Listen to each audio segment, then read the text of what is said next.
The BFDI voting system sucks. Okay, let's slow down here. Now, if you've ever seen BFDI before or most object shows, you know I'm talking about the viewer voting system. For those of you who are unfamiliar, at the end of every episode the losing team will be put up for elimination. And the viewers will vote, usually in the comments, on the contestant they want eliminated or to stay depending on the style. And the player with the most or least votes will be eliminated from the show. On the surface this seems like a pretty fun idea, however. There are too many problems with it. But before I start throwing around negativity, I would like to mention two things I like about the system. For example, it lets people get involved with the series in ways you don't usually see within a web series. This often brings people together and definitely does not tear them apart just as much.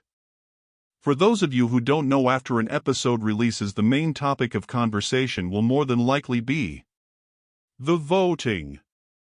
And for most of the voting, people will be socializing and trying to campaign for their favorite character. And some people really campaign. Really. Either way, it allows people to share their opinions even if it's not the most practical.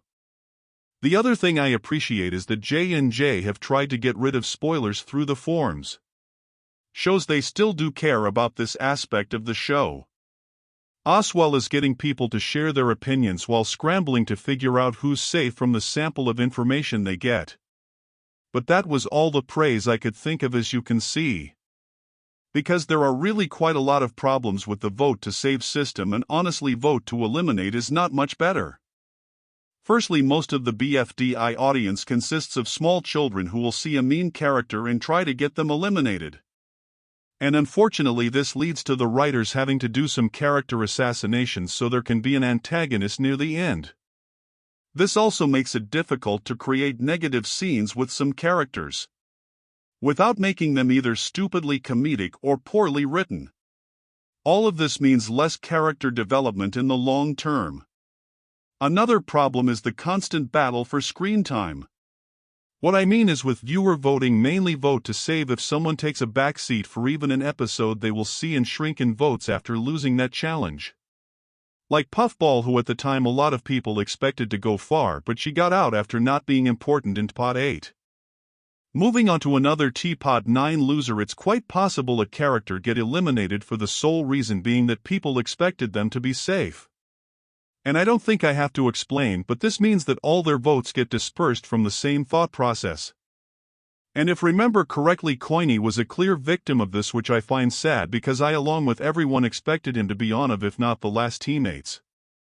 Okay, enough Coiny glazing. He has still got BFDIA. Let's move on to one of the more rare issues, but it can still happen. What I'm talking about is if a popular content creator finds the show and enjoys a character. All of their clueless fans who don't know a thing about the show will storm the votes, and this is alright in vote to save, but in vote to eliminate this can be a very large issue. Now, I don't know if this is just me because I have not seen many talk about it, but I hate the whole votes get split between people in the same group thing. It leads to character being eliminated not because they are a bad character, but because they have connections which gave them that popularity in the first place. Like, I understand that having the same group in the final 5 is boring. Imagine if FreeSmart all survived until now in Season 2. I still think it's a little annoying, especially if it's only like 2 people and they aren't the most popular, so the split steals their votes even more. It just annoys me that it isn't always judging characters for their personality and rather how many connections they have. If I'm being honest, I just don't like the viewer voting system as it cuts character arcs short, which hurts especially if it had lots of build-up. And like, don't the people just to start hating the writers, but if you ask me, they are doing a pretty good job, seeing as they have to adapt each episode based on the elimination. But once again, we would not have this problem if TPOT used a better system. Sadly, it's the interesting characters or characters with potential that are victims of this, and even the writers can't save all of them, only managing to keep a few characters from this fate. But after all of this, do we have a solution to this?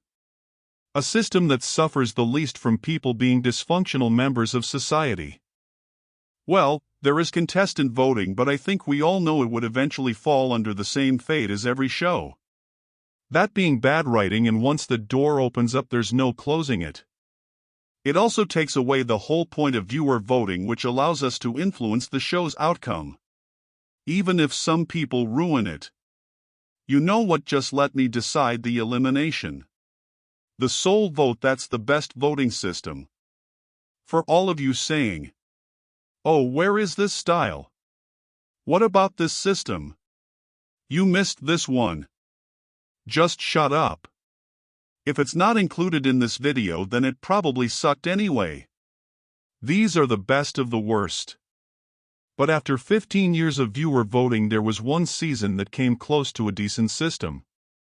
That being